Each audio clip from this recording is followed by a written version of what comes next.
Aleluia, não é? A gente louva ao Senhor porque esse é um privilégio estar ao lado dEle. E não importa a distância que a gente tenha das pessoas, o Senhor nunca está distante da gente, Ele sempre pode ministrar na nossa vida. Eu confesso para você que pregar com esse auditório vazio é muito esquisito, assim como deve ser esquisito para muitos de vocês cultuar, não é? Sem a gente poder estar na comunhão próxima de tantas pessoas. Mas eu fico pensando que, apesar desse distanciamento, não apenas Deus está conectado conosco, que o seu Espírito vem e nos visita, e nessa hora você pode sentir a presença do Espírito Santo. Mas eu queria que você soubesse que nessa santa comunhão agora, nesse instante, cerca de 10 milhões de pessoas vão estar participando desse culto. A gente não tem a dimensão de onde eles estão, como eles vão, mas o Espírito de Deus nessa hora está agindo no coração de todos nós. E eu estava orando ali antes de entrar, para a gente começar a conversar, que apesar da distância, que houvesse uma conectividade diferente, não apenas eletrônica, mas uma conectividade da graça de Deus, do poder de Deus, uma visitação especial para a minha vida, para a sua vida e para tantos outros que a gente não vai ver, mas que estarão irmanados no poder do Senhor. Eu queria meditar na palavra de Deus, no Evangelho de João, capítulo 6, versículos 68 e 69. A palavra do Senhor diz assim: Simão Pedro respondeu: Senhor, para quem iremos? E o Senhor tem as palavras da vida eterna. E nós temos crido e conhecido que o Senhor é o Santo de Deus. Pai querido, nesta hora, escuta a oração que fiz agorinha há pouco, pedindo que o Teu Espírito se derramasse sobre nós e que a Tua presença tocasse a minha alma primeiro e a alma dos meus irmãos. Fala conosco, Pai, nesses dias tão diferentes, tão complicados, mas fala conosco, Senhor, e toca a nossa alma. É aquilo que eu oro em nome de Jesus. Amém e amém. Para você poder compreender estas palavras, nós precisamos levar em conta o contexto delas, o que estava acontecendo. Havia uma multidão de seguidores de Jesus que avidamente o procurava. E eles então estavam indo de um lugar para o outro, tentando achar Jesus. E aí o encontram na cidade de Cafarnaum. Mas Jesus, quando viu a multidão chegando e conhecendo o coração deles e a motivação que havia, ele mesmo percebeu que eles não estavam ali porque queriam entender os sinais e os prodígios que ele tinha feito, ou mesmo conhecê-lo. A motivação daquela multidão era simplesmente o estômago, porque eles tinham sido alimentados por Jesus na multiplicação dos pães e dos peixes. E então Jesus profere um sermão tremendamente duro contra a intenção desses seguidores, cujo tema central era: eu sou o pão da vida. Olha, vocês estão procurando o pão? Estão procurando os peixinhos? Eu sou o pão da vida. E diante da dureza e da complexidade das metáforas que Jesus usou, porque ele dizia: olha, quem come da minha carne, quem bebe do meu sangue, dizia, que negócio é esse que Jesus está falando? Não estou entendendo. E diante da complexidade dessas metáforas, muitos discípulos que estavam ali, muitos da multidão decidiram ir embora. A multidão passou a ser um pequeno grupo apenas dos 12 discípulos. E ao ver isso, Jesus olha para os seus discípulos e pergunta: vocês também querem ir embora? E as palavras que nós lemos foram a resposta do apóstolo Pedro a Jesus. Para onde iremos? Para onde iremos nós? Só tu tens as palavras de vida eterna. E nós temos crido e conhecido que o Senhor é o Santo de Deus. Hoje eu gostaria de tomar esse texto e interpretá-lo com as lentes hermenêuticas da situação que vivemos. Estamos no meio de uma pandemia, numa segunda onda, pior do que a primeira onda, com um toque de recolher começando 8 horas da noite. Talvez para muitos de nós não entendamos, porque a gente não tem vivido tantas situações complicadas no nosso país, o sentido do toque de recolher. Mas eu me lembro o que significava toque de recolher lá na Índia. Durante uma viagem missionária, estourou uma guerra na Índia, eu estava lá no meio daquela confusão, e a única coisa que saía no rádio e na televisão daquele lugar era: nós estamos em toque de recolher, não saia na rua, não saia na rua, porque o exército tem ordem para atirar em qualquer pessoa que esteja na rua. E aí eu podia entender perfeitamente o que significava toque de recolher. A gente não tem o exército na rua com as armas, como eu vi lá, mas a gente tem um vírus nas ruas, que está matando milhares de pessoas. Já morreram mais brasileiros durante essa pandemia do que todos os brasileiros que morreram na expedição da Segunda Guerra Mundial.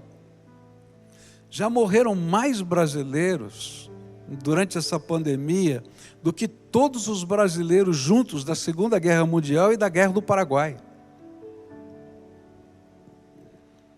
Nós estamos, por isso, com um toque de recolher de 8 horas da noite, olha só, 8 da noite, até 6 da manhã. Mas não é só o toque de recolher que está aí. A gente está olhando, por exemplo, para coisas muito estranhas acontecendo, como aconteceu ao longo desse mês de fevereiro, quando um dos pastores conhecidos nossos aqui da cidade se desesperaram a ponto de pôr fim à sua própria vida. Existem milhares de suicídios acontecendo na nossa cidade, agora até de pastores. Como pastor, não é? E muitos de nós pastores temos lidado com coisas tão difíceis, com um número tão grande de sepultamentos, que tem a ver com mortes de pessoas queridas do seio da igreja, do seio da família de membros da nossa igreja.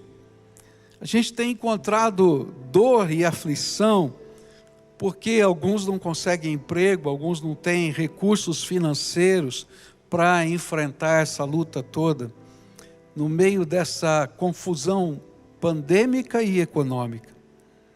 A gente não tem certeza de nada.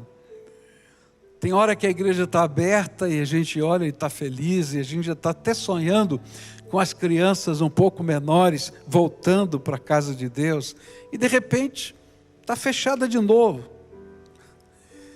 As pressões familiares são tão grandes que muita gente está pensando em divórcio. A gente vai percebendo no meio dessa luta que perdura 1 ano já, fraquezas antes encobertas, agora escancaradas pelas pressões desse tempo. E diante desse cenário, eu encontro nesse texto algumas respostas para mim mesmo. E a primeira resposta que encontro nos lábios de Pedro veio no estilo clássico de Jesus. E Jesus tinha o costume de responder uma pergunta com outra pergunta. É interessante esse jogo, não é? Minha filha, meu genro e meu neto brincam desse jogo. E outro dia eles foram almoçar lá em casa e eles falaram: vovô, vamos brincar aqui desse jogo. E aí o meu neto começa a fazer uma pergunta e eu tenho que responder com outra pergunta. Eu vou muito bem até a primeira, segunda, na terceira eu já erro. E aí ele fica feliz da vida porque ele conseguiu me vencer fazendo só perguntas. Mas Jesus tinha esse costume de fazer a gente pensar. E aí quando ele perguntou, Jesus perguntou para Pedro, não é? Você quer ir embora também, junto com os seus discípulos? Pedro fez exatamente o que tinha aprendido com Jesus. Ele respondeu para Jesus: para onde iremos nós? O que Pedro estava dizendo é que o servo do Senhor, o discípulo verdadeiro, o homem de Deus, a mulher de Deus, aquele que tem fé no seu coração, não tem para onde ir a não ser para os braços do seu Salvador. No meio dessa batalha, no meio dessa luta, só tem um lugar seguro. E não importa qual seja a circunstância que a gente esteja vivendo, o único lugar seguro é os braços de Jesus. Algumas vezes eu pensei que eu pudesse ter outra saída na minha vida. Não sei você, mas eu já pensei assim. Eu me lembro lá no começo do meu ministério, que houve uma situação na igreja em que eu pastoreava, onde a igreja fez uma reforma na casa pastoral onde eu vivia, e acabou o dinheiro da igreja, então eles pararam a reforma, e faltava muito pouco, era só fazer o box do banheiro. E aí então, quando a igreja voltou a ter um caixa, o líder da comissão da construção, na assembleia pediu: bom, vi que tem dinheiro no caixa, posso terminar o que falta lá? E como era um assunto que tinha a ver com a minha pessoa, eu pedi licença para sair, para que outra pessoa presidisse. O vice-presidente da igreja não estava, então o secretário assumiu a presidência. Ele disse: olha, não precisa tomar decisão nenhuma, tem aqui uma ata. Ele folheou a ata, olha, ele disse que quando tivesse dinheiro podia fazer, então você está autorizado já pela assembleia. E então foi lá, esse irmão, cheio de boa vontade, colocou o box na minha casa, ficou feliz da vida, mas que box que deu confusão, você nem imagina. Aí o tesoureiro não entendeu que aquela decisão valia, não queria pagar o box. Aí como a fatura tinha sido saída em nome da igreja, ele foi obrigado a pagar, em função disso ele pediu demissão da tesouraria. Tanta confusão, mas tanta confusão, e eu fiquei pensando assim, e eu lá quero box, eu pedi alguma coisa, e eu pensei, sabe uma coisa? Eu vou arrumar um jeito de ganhar dinheiro, e não depender da igreja, vou continuar como pastor, mas eu vou seguir o meu caminho. E aí então, decidi entrar de sócio com um outro irmão da igreja, num projeto comercial. E a minha esposa, não é? Quando já estávamos para assinar os documentos, na verdade, 10 horas da noite, e no dia seguinte, 8 da manhã, eu assinaria os documentos. Ela me disse assim: você tem certeza de que é a vontade de Deus isso que você vai fazer? E eu disse: olha bem, eu estou em paz, meu coração está tranquilo, está tudo bem. Ela falou: não, você não entendeu. Você tem certeza que é da vontade de Deus? Deus te falou para fazer isso? E eu disse: olha, falar não falou. Ela disse: você nunca fez nada sem perguntar para Deus, deixa Ele falar com você. E então eu fui lá para o meu quarto, tranquei a porta, comecei a orar, e pedi: Deus, me dá uma palavra, tu sabes do meu coração. E aí o Senhor me deu uma palavra. E a palavra que Ele me deu nas Escrituras foi esta: o sacerdote não terá possessão nessa terra, eu sou a sua herança, diz o Senhor dos Exércitos.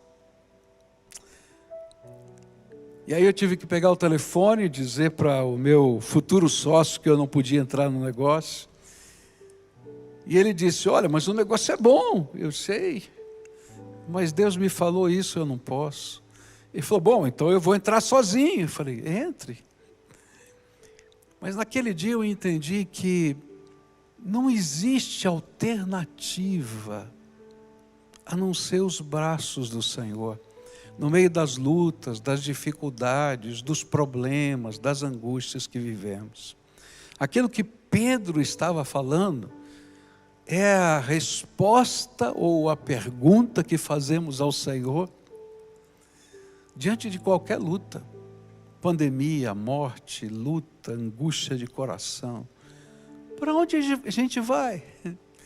Para onde você vai correr, querido? Para onde eu vou correr? Só tem um lugar: os braços de Jesus. E é por isso que eu queria pensar numa outra cena do Novo Testamento.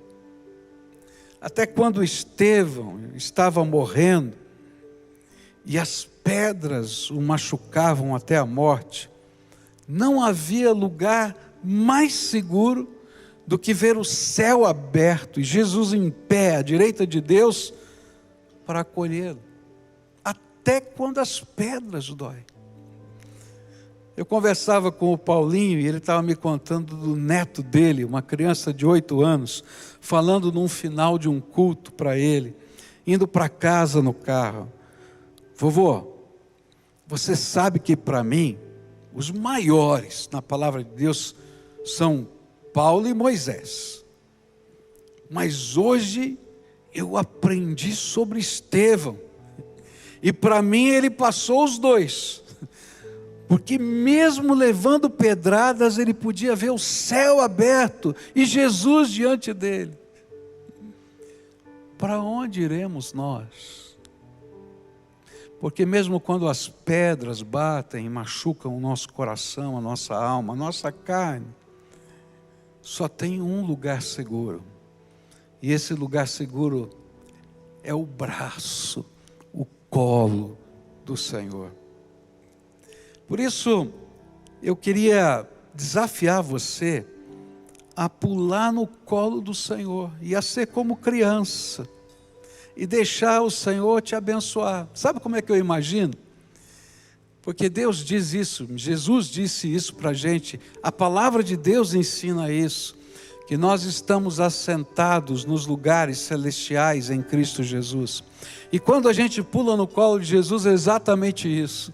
Ele diz: vem aqui para o meu colo, se assenta comigo, em mim, nos lugares celestiais. E tem uma canção que me abençoa muito, que eu quero pedir para o pessoal cantar aqui, e você que está em casa cantar junto comigo. Quero ser como criança e aprender a pular no colo de Jesus. Quero ser como criança, te amar pelo que és, voltar à inocência e acreditar em ti. Mas às vezes sou levado pela vontade de crescer, torno-me independente e deixo de simplesmente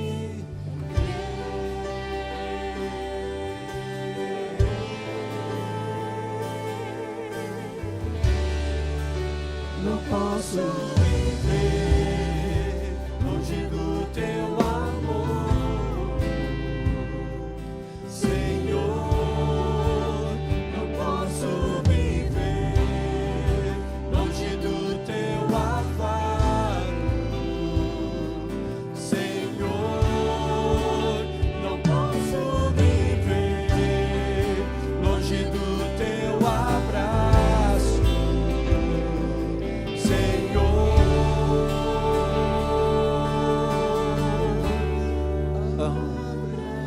abraça-me, Senhor, abraça-me. Abraça-me,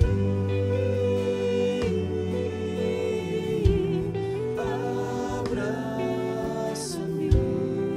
Os braços de amor do Senhor nos envolvem. com teus braços de amor.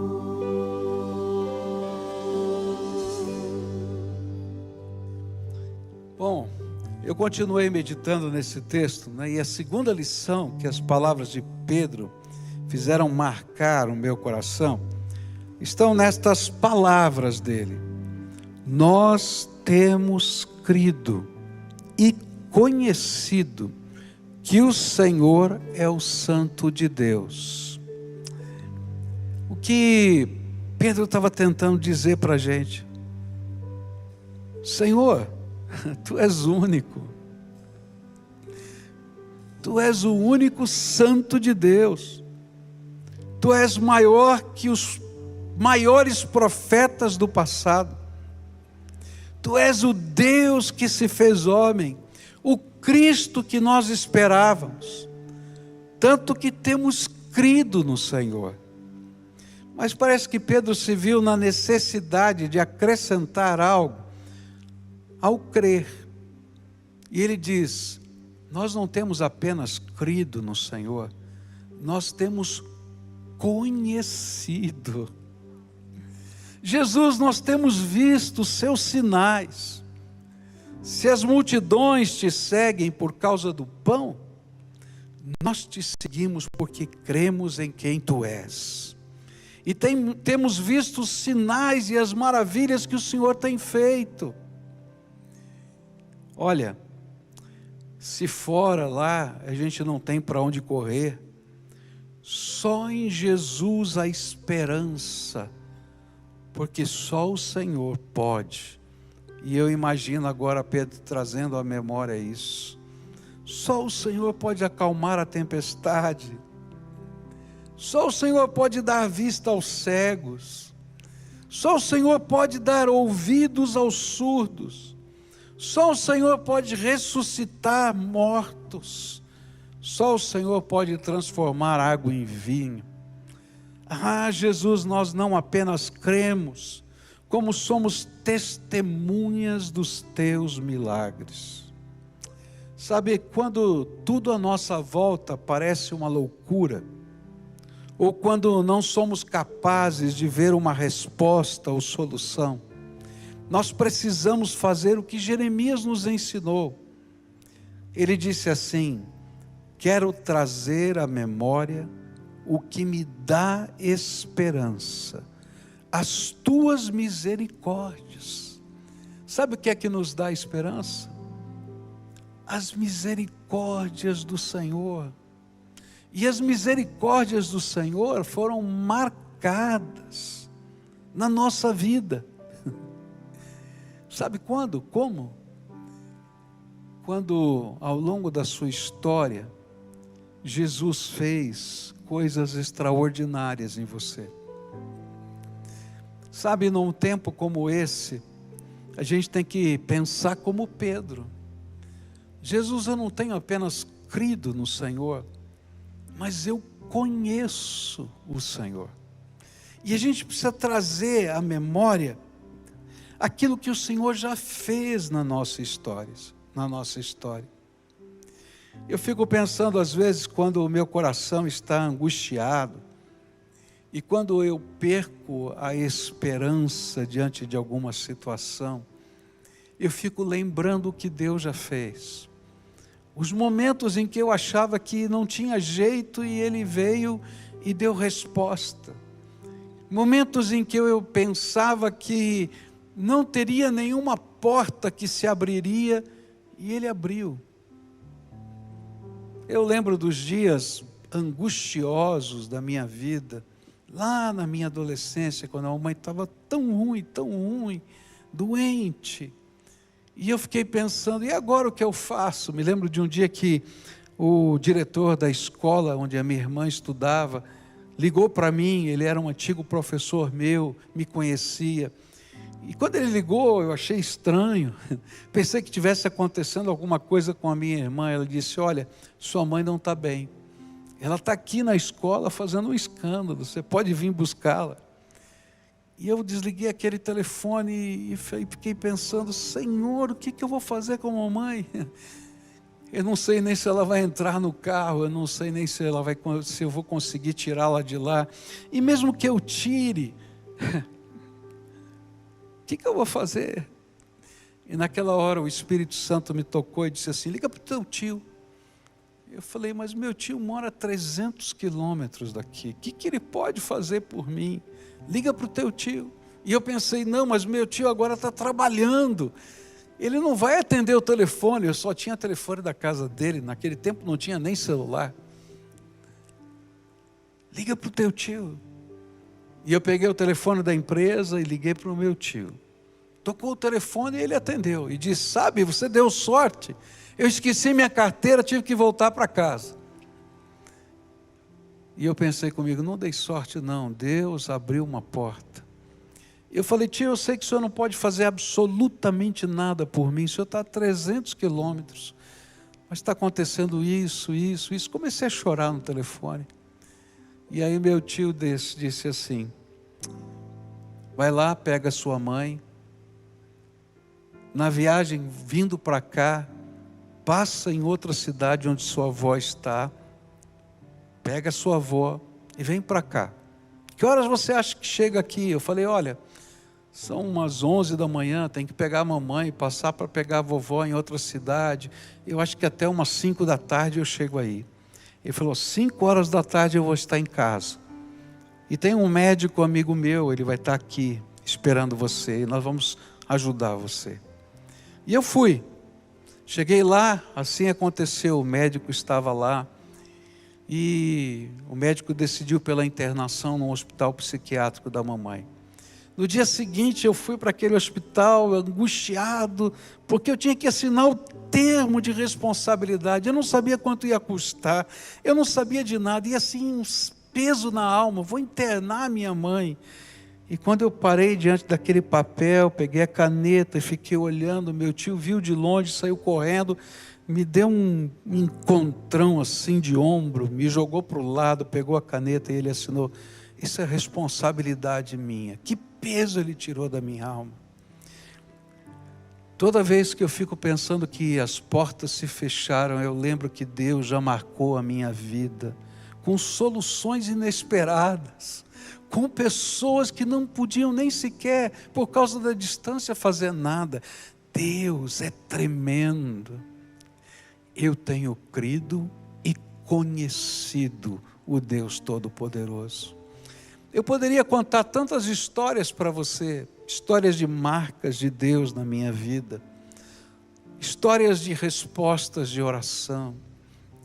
Pior é que quando a gente está sofrendo no dia de hoje, agora, parece que essas palavras, essas histórias, esses milagres, quer sejam da Bíblia, quer sejam da nossa própria história, estão tão distantes, mas tão distantes, que a gente diz: será que vai acontecer comigo outra vez? E eu vim aqui dizer para você: para onde iremos nós, a não ser para o colo de Jesus? E se você está duvidando, lembra o que Jesus já fez na sua vida. Lembra quantas vezes Ele te visitou, lembra quantas vezes Ele te socorreu, quantas vezes Ele te abraçou. Ele não mudou. E mesmo que as pedras estejam batendo na sua carne, lembra que Ele está de pé do seu lado para lhe abraçar e lhe abençoar. Eu já conheço aquele que, não apenas com a sua pregação, mas com o seu toque, transformou não só as circunstâncias, multiplicando pães se fosse necessário, mas mudou a minha própria história. Por isso Pedro hoje vai nos ensinar isso. Creia, mas lembre o que você já conhece, porque só em Jesus há esperança. A terceira coisa que aprendo aqui nesse texto é a expressão que Pedro diz: só tu tens as palavras de vida eterna. Quando eu medito nessas palavras, usando essa hermenêutica situacional, eu percebo outra lição. Às vezes estamos tão envolvidos com as batalhas desta vida, que nos esquecemos do fim último. Qual é o fim último? A vida eterna. E às vezes nós esquecemos que nós estamos só de passagem. Esquecemos que ainda que o Senhor esteja conosco todos os dias, como Ele mesmo prometeu, não será nem aqui, nem agora, que toda lágrima será enxugada. Não vai ser nem aqui, nem agora, que a coroa de glória nos será ofertada. Nós esquecemos que a nossa esperança é maior, porque temos uma herança maior. E foi exatamente isso que o apóstolo Paulo e o apóstolo Pedro tentaram nos ensinar. Lá em 2 Coríntios, capítulo 4, versículos 16 a 18, a palavra do Senhor diz assim para a gente. 2 Coríntios, capítulo 4, versículos 16 a 18, diz assim: por isso, não desanimamos. Pelo contrário, mesmo que o nosso ser exterior se desgaste, o nosso ser interior se renova dia a dia, porque a nossa leve e momentânea tribulação produz para nós um eterno peso de glória, acima de toda comparação, na medida em que não olhamos para as coisas que se veem, mas para as que não se veem. Porque as coisas que se veem são temporais, mas as que não se veem são eternas. 1 Pedro 4, 12 a 16, vai nos ensinar assim: amados, não estranhem o fogo que surge no meio de vocês, destinado a pô-los à prova, como se alguma coisa extraordinária estivesse acontecendo. Pelo contrário, alegrem-se na medida que são coparticipantes dos sofrimentos de Cristo, para que também na revelação da sua glória vocês se alegrem exultando. Se são insultados por causa do nome de Cristo, vocês são bem-aventurados, porque o Espírito da glória, que é o Espírito de Deus, repousa sobre vocês. Que nenhum de vocês sofra como assassino, ou ladrão, ou malfeitor, ou como quem se mete na vida dos outros. Mas se sofrer como cristão, não se envergonhe, pelo contrário, glorifique a Deus por causa disso. Olha que coisa tremenda. O que a palavra de Deus está dizendo para a gente, é que a gente precisa ter nessa vida a mesma atitude do poeta que escreveu o hino 484 do cantor cristão. Ele escreveu assim: passarinhos, belas flores querem me encantar, ó vão terrestres esplendores, não quero aqui ficar. O que o poeta estava dizendo é que às vezes nós ficamos deslumbrados com o que temos, com aquilo que fazemos ou sonhamos. Isso nos faz perder o foco de para onde nós estamos indo.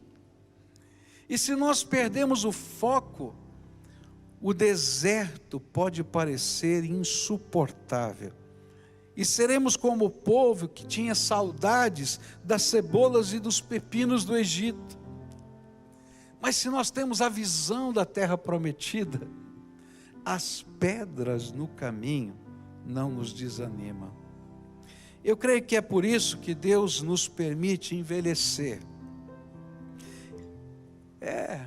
Ficar velho é chato, é horrível. Eu fui fazer um exame outro dia lá, e um médico amigo nosso olhou para o meu exame de coluna e disse: sua coluna está horrível. Tem 2 hérnias na cervical e 2 na lombar. Está feio. Eu fiquei pensando, é ruim ficar velho, né? A gente vai ficando todo quebrado, todo enrolado. Mas sabe, Deus permite a gente ficar velho para entender que o fim último. É a grande razão do porquê Jesus veio a esse mundo.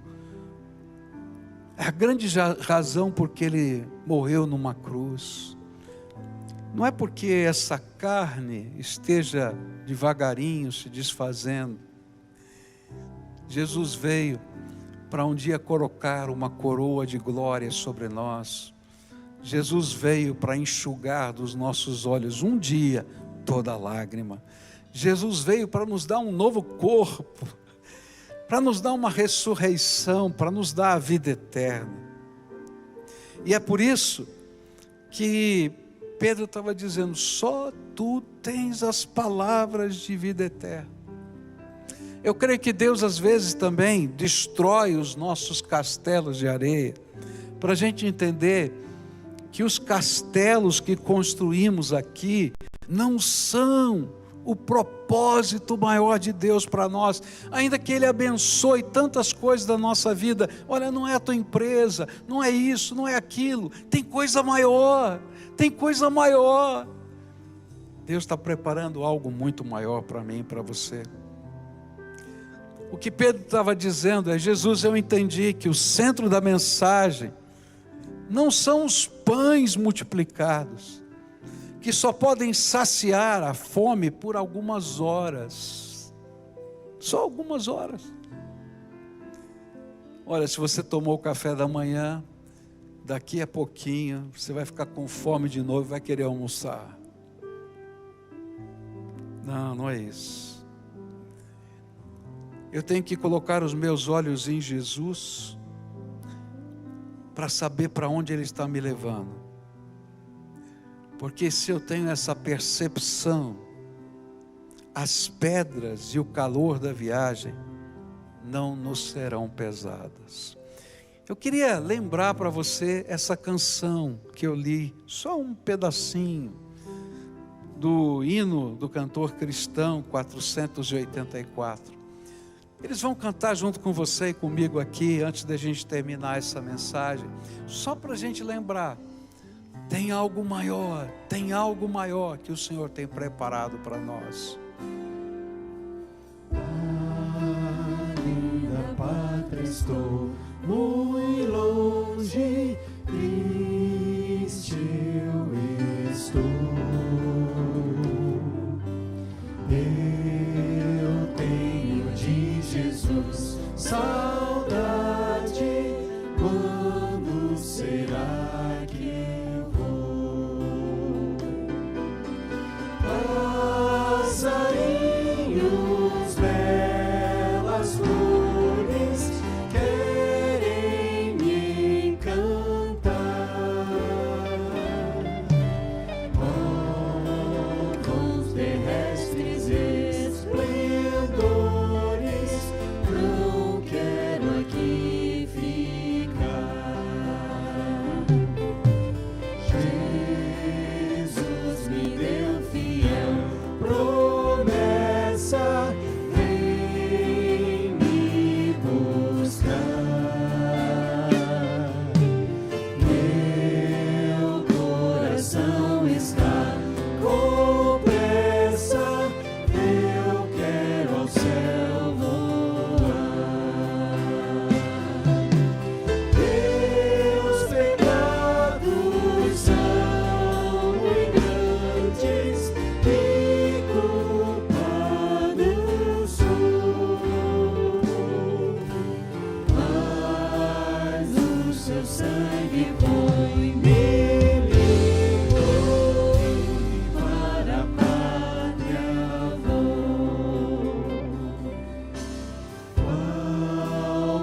Para onde iremos nós? Só tu tens as palavras de vida eterna. E temos crido e conhecido que tu és o Santo de Deus. 3 lições a gente aprendeu aqui. A primeira, não tem para onde ir, só para o colo de Jesus. Só para o colo de Jesus. Eu fiquei pensando essa noite, não é? Que a gente estava tão feliz, não é? Que a vacina estava chegando aí. Não é verdade? A gente estava tão feliz. Estava vendo o avião chegar com as vacinas. Oxa vida, está chegando. Que coisa boa. Outra fase, né? Chegou agora lá mais 12 milhões de doses da Oxford lá para ser produzida. Olha que coisa boa. Vai abrir mais uma, mais 2, mais 3.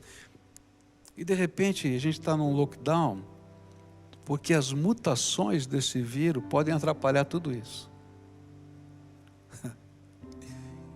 Para onde a gente vai?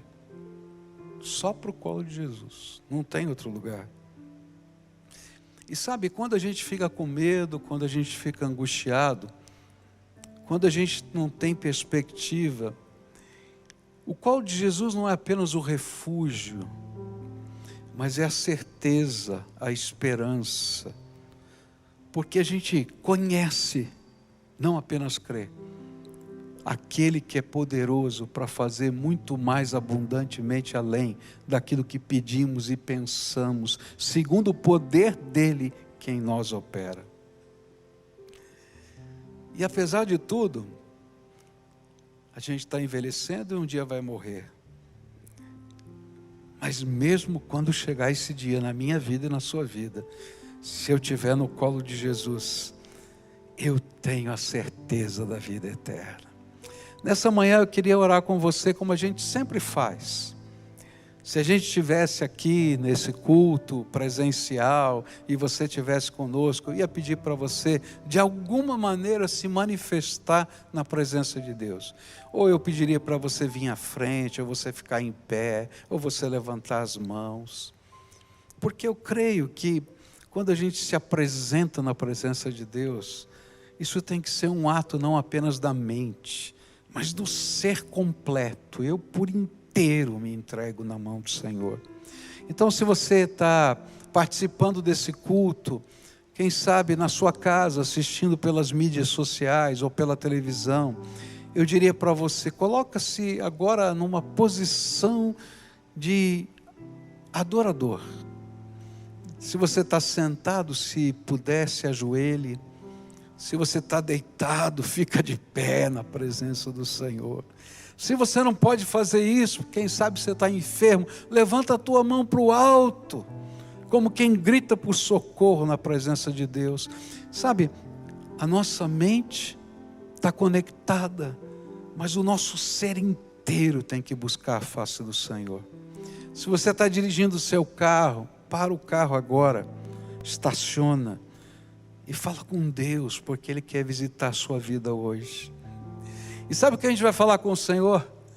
Senhor, eu tenho tantas inseguranças, eu tenho tantos medos, eu tenho tantos sentimentos misturados. Tu és a minha esperança. Tu és a minha salvação. E eu quero pular no teu colo, para viver o hoje na tua presença. Debaixo do teu poder, porque tu és a minha esperança. E para saber que eternamente eu estarei no teu colo, no lugar que o Senhor preparou, nas mansões celestiais que o Senhor já está preparando para mim. Então, agora se coloque na presença de Deus e nós vamos orar juntos. Querido Senhor, escuta o clamor do teu povo.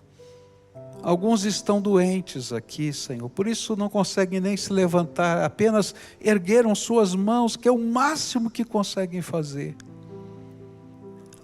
Pai, olha para o coração dessas pessoas, não só para as mãos.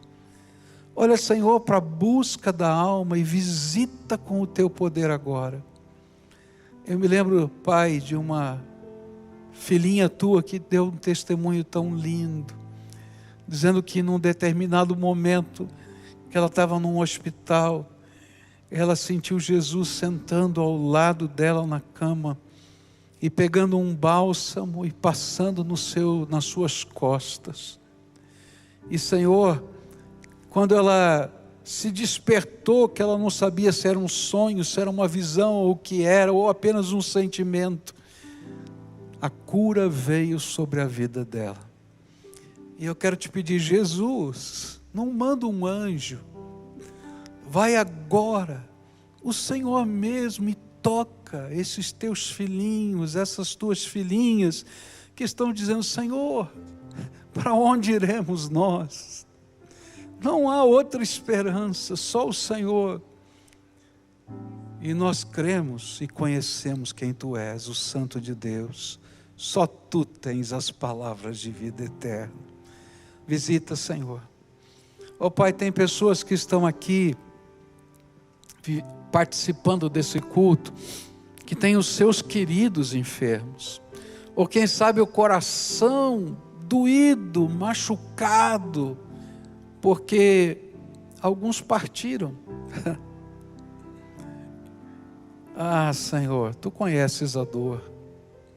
E nessa hora eu quero te pedir, Pai, que a certeza da vida eterna esteja no coração deles, que a alegria da salvação esteja com eles. E eu quero te pedir, Senhor, que nesta hora a convicção de que o Senhor ouviu o clamor e que está movendo os céus a favor deles esteja acontecendo, Senhor. Ó Pai, visita o Teu povo, visita. Alguns, Senhor, estão passando por outros tipos de problema. A casa está uma confusão, uma briga tremenda, marido e mulher, filhos e pais. Esse lockdown ainda faz com que isso fique tão mais forte. Eu quero te pedir, Senhor, entra agora nessa casa com a paz do Senhor, e que a paz do Senhor se revele na fraqueza deles. Ó Pai, que haja perdão, que haja reconciliação, que haja acerto, que haja, Senhor, confissão de pecados, que haja, Senhor, conserto daquilo que está quebrado. Ó Pai, tem gente passando necessidade. Ó Pai, eu não sei qual é o meio que o Senhor vai usar, mas, Senhor, que o Senhor faça chegar na casa dessa pessoa o suprimento necessário. Que o Senhor abra as portas que estão fechadas. Que o Senhor revele a Tua grandeza e o Teu poder. Visita o Teu povo, Pai, esse é o nosso clamor. Vem, Jesus, vem, ó Espírito Santo, vem, vem, vem sobre nós, porque nós precisamos de Ti, e não há esperança em outro a não ser o Senhor. É aquilo que oramos em nome de Jesus. Amém e amém.